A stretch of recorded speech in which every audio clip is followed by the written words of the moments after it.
Hi, everyone. I'm BJ. I'm the genealogy librarian at the Maine State Library. And tonight I'm going to continue talking about English records. This time we're going to start tonight, and I think this is going to go into two parts, just because there's so much to cover. Um, and I don't want to rush it in a way that um, you don't understand the records we're talking about. Tonight and next week, we're going to talk about records before 1837. The 1830s and 40s, as I said last week, a lot of record keeping changed. You get probate going from ecclesiastical courts to secular courts. The poor law changes. You get the beginning of civil registration of births, marriages, and deaths, and several other things like that in that 15-year period in the 1830s and 40s. So before that, we get church records, and so on. So I'm going to start with the church records. Let me share my screen.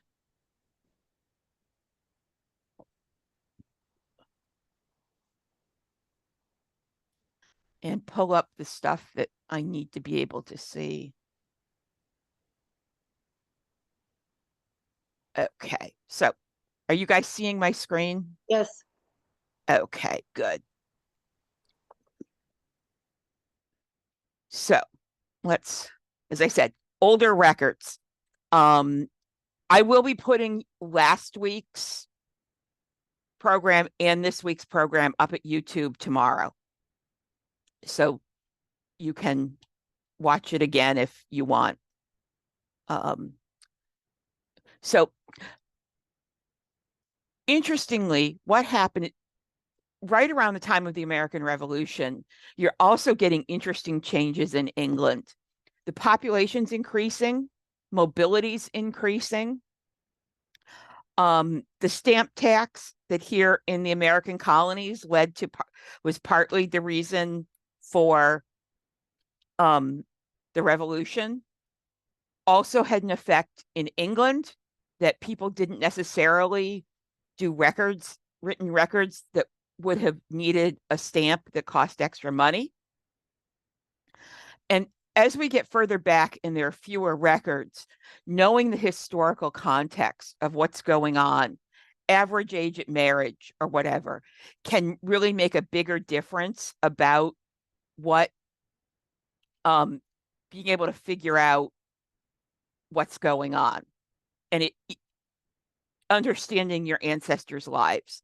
Because as we get back before 1800, England was a very different country than it would be, say, even in 1850. Very much social class stratification. People were much more likely to not move anywhere. It's with industrialization, you get people moving from small farms to the city to work in factories. And that sort of thing. So just to keep that in mind, it pre 1800 England is very rural, and had a very high class structure, very firm class structure. Names to start off with. 40% of men had the name John, William, or Thomas as their first name. Almost exactly 50% of women had the first name Mary, Elizabeth, Sarah, or Anne. So this is a case where, and then the top 10 names covered 90% or so. I figured I wouldn't bore you with that whole discussion, but just so you know, for common names, you are not going to want to do any kind of great naming pattern. As much as I love it for Scotland and places like that, in England in this time period, there are going to be lots of Williams and Thomases around. One thing that's interesting is Smith as a last name was not that common. A fairly high percentage of the Smiths in the US are actually descendants of German Schmidts. And the reason for that is that when surnames in England were coalescing, the I'm sorry, Miller. I meant Miller, not Smith. Sorry about that.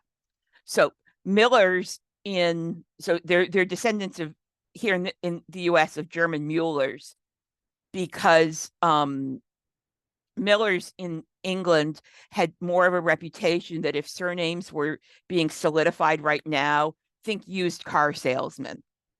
There was this idea that the Millers were always trying to cheat people. So you won't find many Millers as a last name, but Smith, Thompson, Roberts, all of those names are going to have multiple origins. On the other hand, there are some names that are localized, like my mother's maiden name that you guys have all seen me use, Leroyd. That Royd ending and Thorpe ending names, like Oglethorpe and Murgatroyd, all come out of a fairly small area of Yorkshire.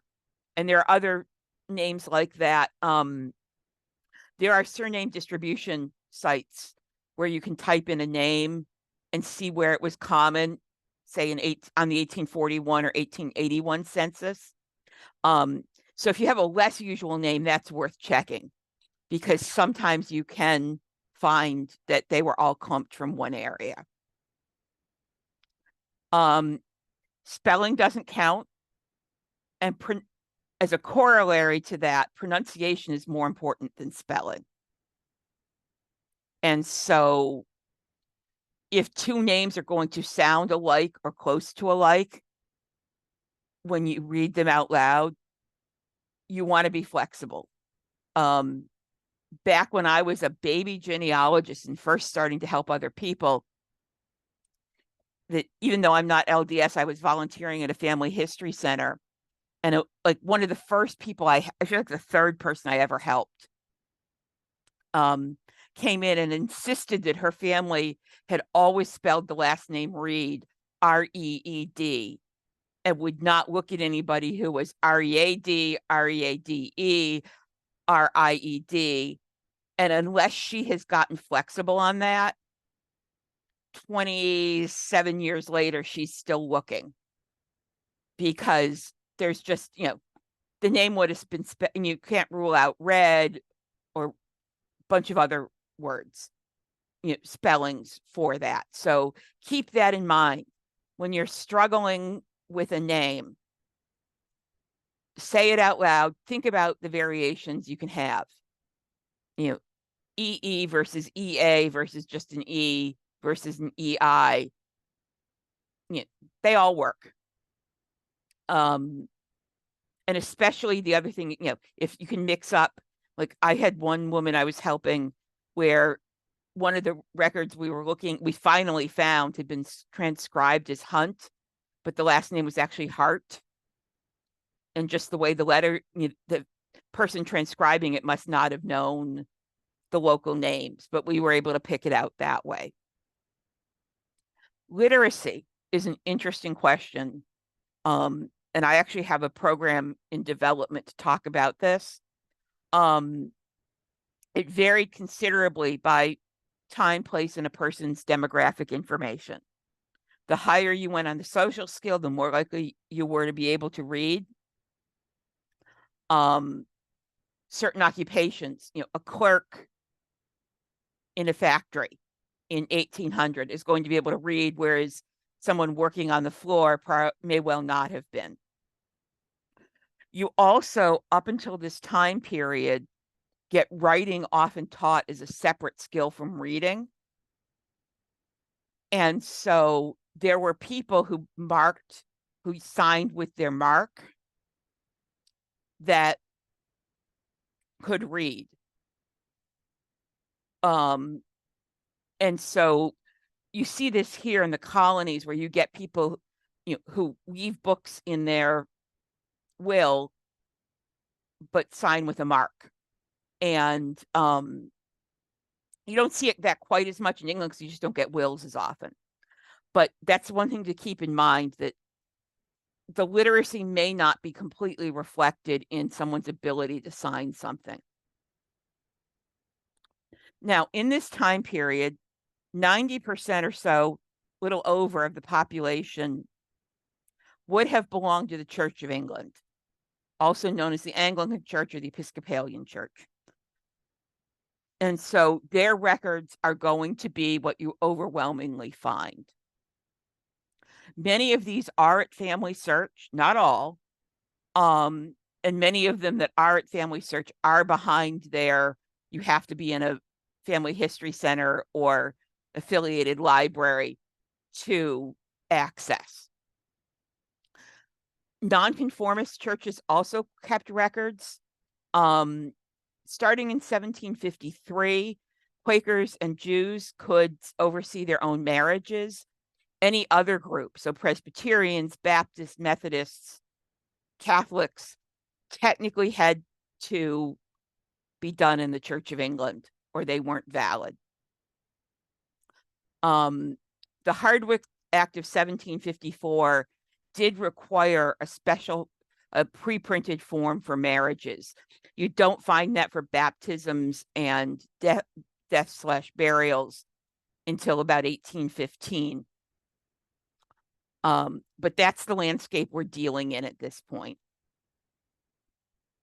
So what you're going to find in Church of England records generally are baptisms, banns, burials, and parish chest records.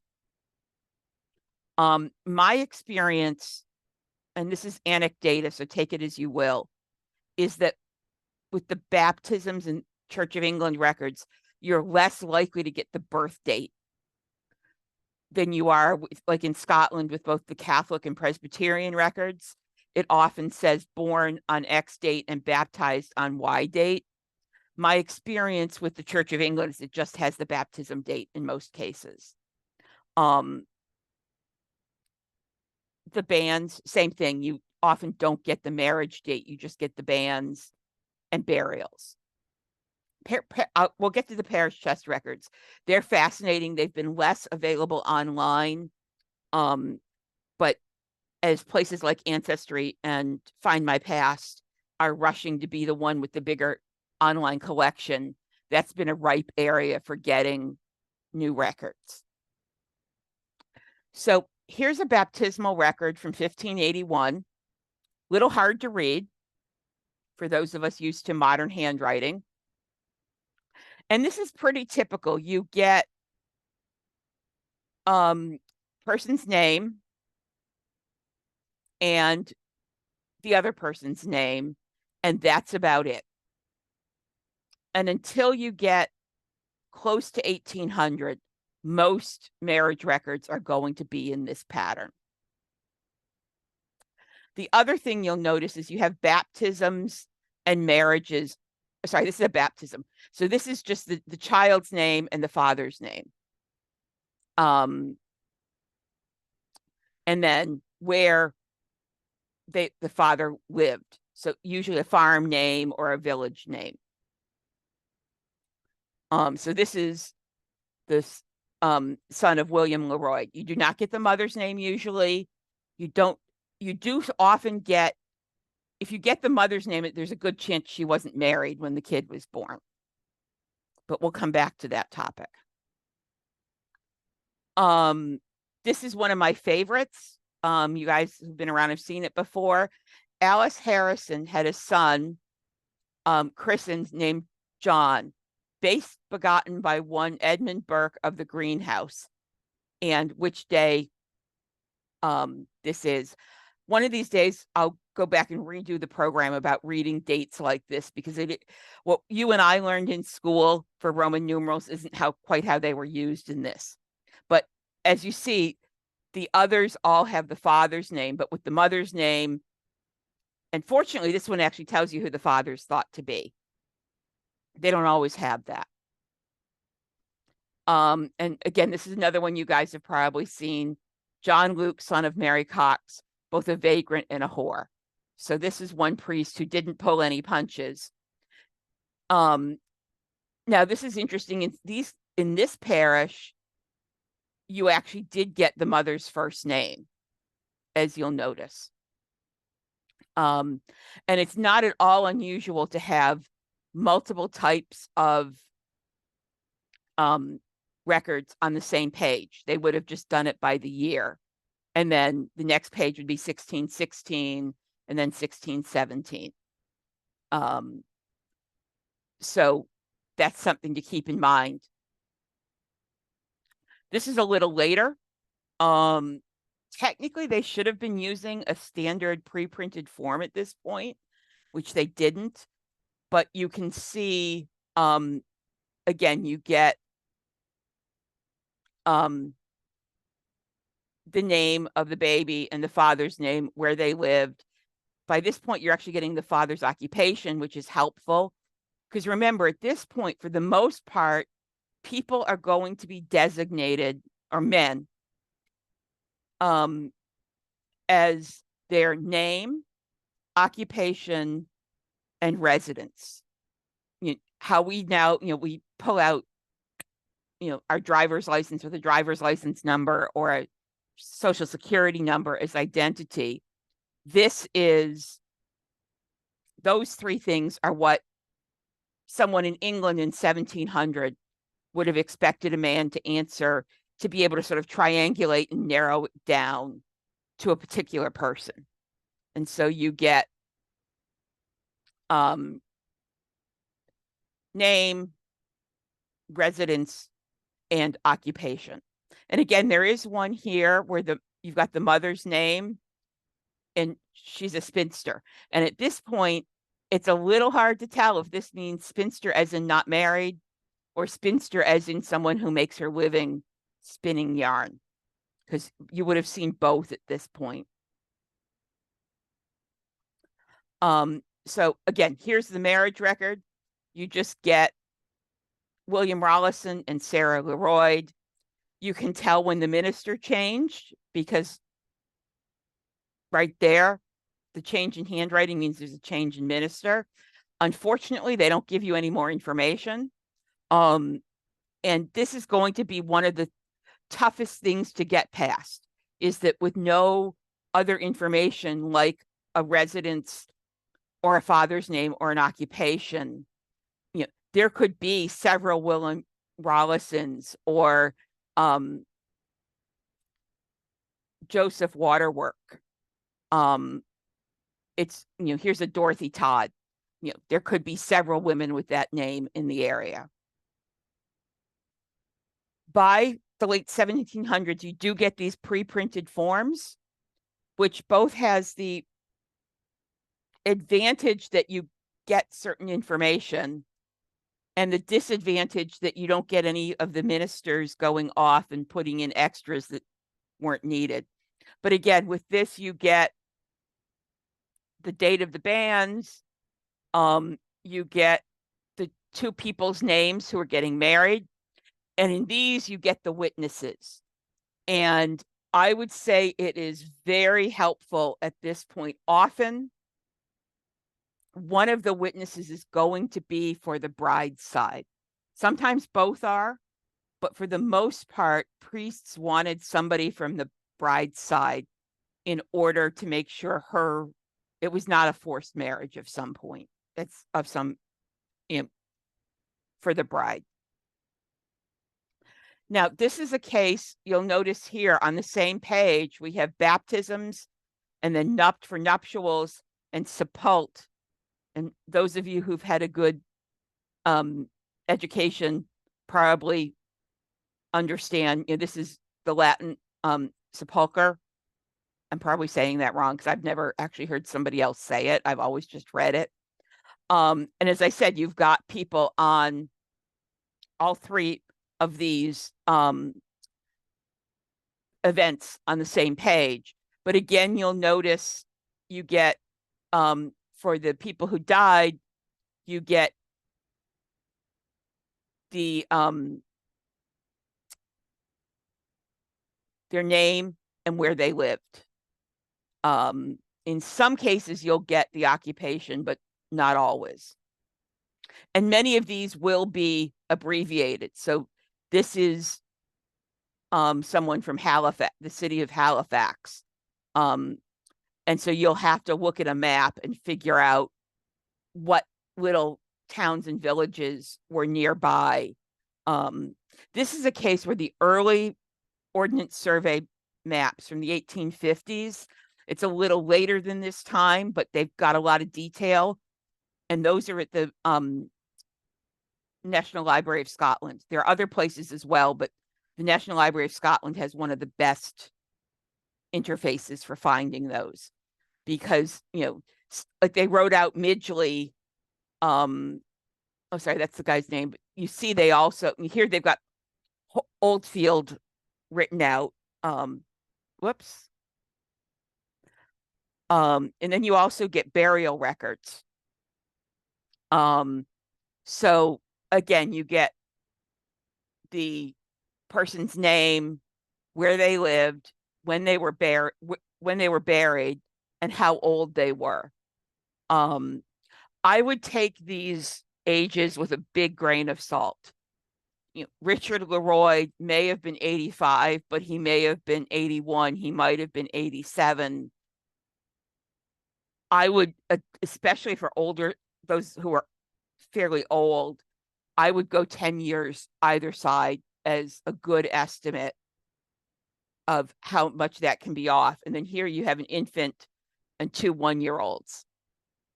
And you'll see in this case, it's identified the child's name and then son or daughter of. And this Anne, daughter of Ann Webster, I would wonder whether Ann Webster was married or not. She may be a widow, but she may also have been a single mother. But that's something to keep in mind.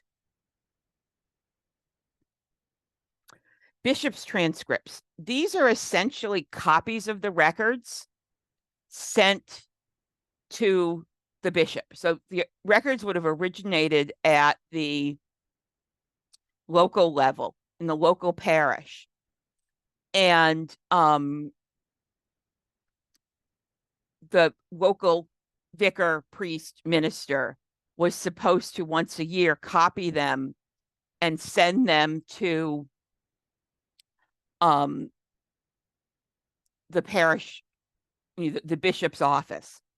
And what you will find sometimes is you can find both of these for a parish. Sometimes you can find parish records and not a bishop's transcript. And there are times you can find a bishop's transcript, but not the parish records. So when you're dealing with the Church of England pre-1837, you want to look for both. And so there are ways to find which diocese something was in, to find the bishop's transcripts for that parish, if they exist. So that's something to be, and sometimes I have found that there will be there'll be a bit of item on one of them that's not on the other. Maybe the bishop's transcript has this pre-printed form, and so they put in the father's occupation, whereas if they're not using a pre-printed form for the baptism for the parish, that you will get more information on the bishop's transcripts. Other times the priest is copying as little as possible, but there may be more in the parish register. So that's something to keep in mind, is, don't think something is lost until you've looked for both. Parish chest records. These were literally parish chests. PJ, can I butt in for a second? Sure. Have you had the luck of encountering deed registers? Yeah, I've seen some of those. I wasn't going to get into it. There's just, but yeah, there are other things floating around. If you're lucky enough to get it's largely in Yorkshire. If you're lucky enough to have a person who is recorded in the deed registers, it's just a format, it's a style. Right. And what they do is include the parents and the grandparents. Yes. And so you get a lot of genealogically interesting information, but Mhm. it's only some parishes in Yorkshire for some periods of time. Yeah. They're So great when you find them. yeah. And when I said earlier, sometimes you get the priest almost freelancing what they write down. Um, it isn't quite that because it is a pre-printed form, but you had someone who wanted that information, uh, Yeah, or thought some it dude named Dade right, decided here's a format we can use. Let's start using this format. right, My and the majority of my Yorkshire ancestors land in a Dade parish, so it's great. yeah, mine didn't. Um, Although some of them ended up as Quakers, which is almost as good. Almost as good. um, because you get all of, if you get the Quaker marriage certificate, which I'll talk about when I do the Quaker one, um, with having everybody at the wedding sign it, you often get siblings or aunts or uncles and occasionally grandparents. Um, so yeah, thank you for bringing that up. I had sort of chopped that out, but it is nice to know you do get pockets of things that are, you know, as much as I say records were scarce, you get pockets where you get something else. And so one of the best things to do is to familiarize yourself with the some of the reference works that I'll talk about next week that will help you figure out if you are lucky enough to be working in one of those pockets where there's extra data. So parish chest records. Starting in, I want to say it was 1583, 1584, every parish was supposed to have a chest to store its records in. Now, that would include the baptism, ban, and burial registers, but it included other things. And remember, through this era, it's the established church, and they're functioning almost as pretty much as an arm of the government. So you are getting things in addition to the baptisms, bans, and burials. You're getting poor relief, you're getting the morality police, you're getting indentures. It's often part of the poor relief. You're getting other things for the running of the local society. So what you're going to see, settlement and removal is basically what parish did you belong to? Generally, it's going to be either where you were born or where someone's lived for 7 years. So if somebody hits hard times after a year or two or in a new place where they've just lived for a year or two, they may well get sent back to where they were born because the new location doesn't want to pay for their poor relief. You get overseers accounts, which include monetary things like how much was taken up in the collection plate and some of the morality stuff. You get bastardy records. We'll come back to those, but it's the mother's pulled up in front of this essentially church court. If she says who the father is, he's summoned, and there's a bond for support of the child.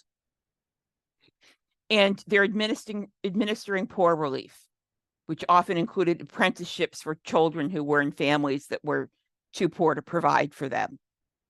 So let's take a look at some of these. So this is one of the things you would possibly find. This is a record. You'll notice we've got the collection plate data and then get a baptism put in the middle. This date, there was no sermon, nothing collected. And then you get collected, and then they gave Margaret Cummings 1 shilling and 3 pence. So this is the sort of thing you'd find in say, overseers records or other parish records.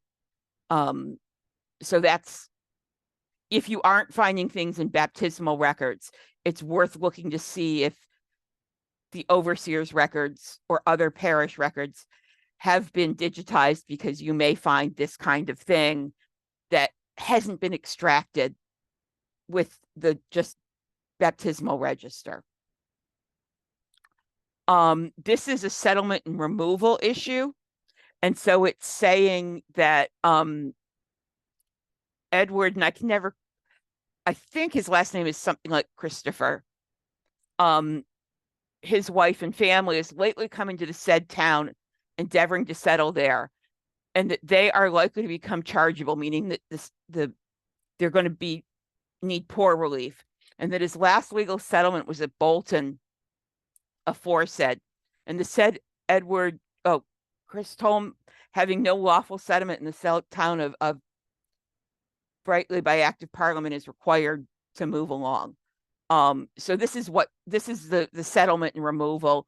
For those of you who've dealt with New England records, the warnings out in the colonial era are a very similar thing. It's not necessarily saying you have to leave right this instant, but it's saying if you are going to come on hard times financially, we're not helping because you haven't lived here long enough, to put it in its most basic form. This is an indenture for an apprentice, and it lays out who the apprentice is, who the apprentice oversight is, who he's or she's apprenticing to, what they're supposed to provide for the apprentice, how long it is. So this is actually for 24 years, not until he's 24, not 21. So, and what they did, there were 2 copies of this, and they would cut the paper. You see this ragged, this irregular edge at the top, and you could put the 2 halves of the paper together to show that they went together. And it was supposed to be an anti-forgery model. And now we get to illegitimate children. And I know I've said to you guys before, and it's very true, that money generates records, and records having to do with money get kept. So this is, and you can see that there's a pre-printed form. This happened often enough that there were pre-printed forms to deal with it. So, it's not like this happened once every 37 years in a parish. And so you have this big whole long thing. And let's see. So you have, this is an order that,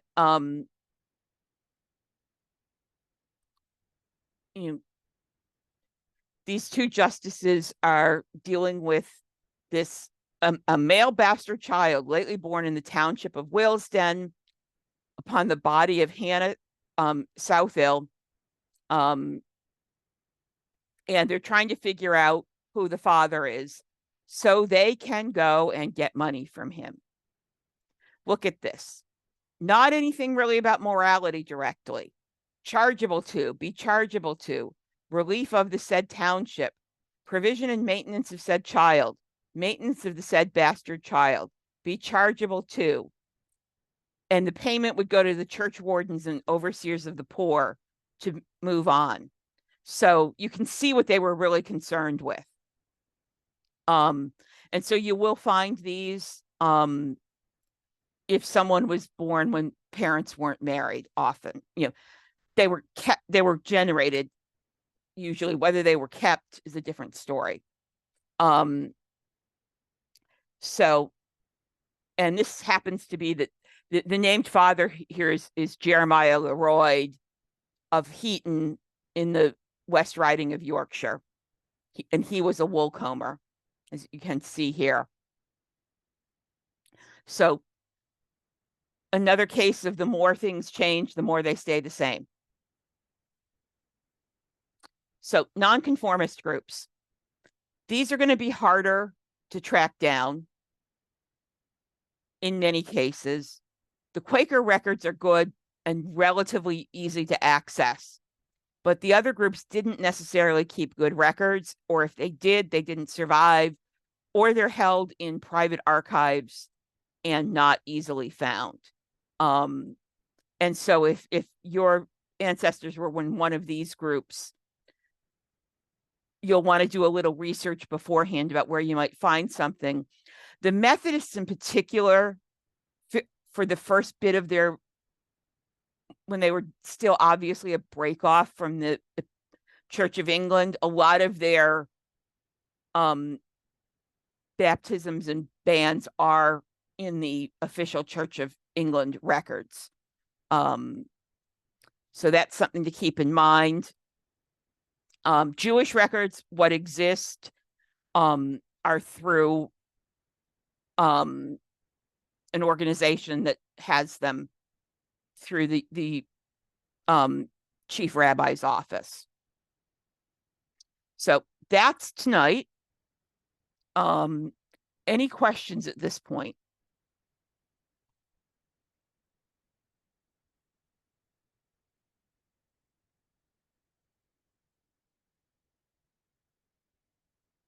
Okay, let me stop the recording.